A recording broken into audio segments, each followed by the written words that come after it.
The early stage of the Cold War, 1947 to 1953, marked the beginning of a global ideological and geopolitical rivalry between the capitalist West, led by the United States, and the communist East, led by the Soviet Union.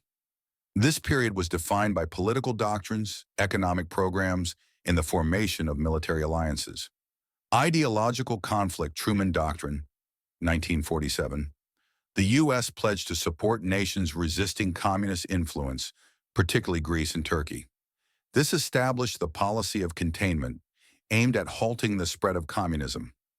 Economic Competition Marshall Plan, 1948. The U.S. allocated over $13 billion to rebuild Western Europe, strengthening its anti-communist stance. The Soviet Union opposed this plan and prevented its satellite states from participating. Geopolitical tensions, Berlin blockade and airlift, 1948 to 1949.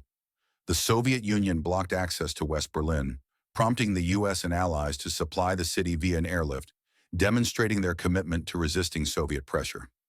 Formation of NATO, 1949. Western nations created a military alliance to counter potential Soviet aggression. Nuclear arms race.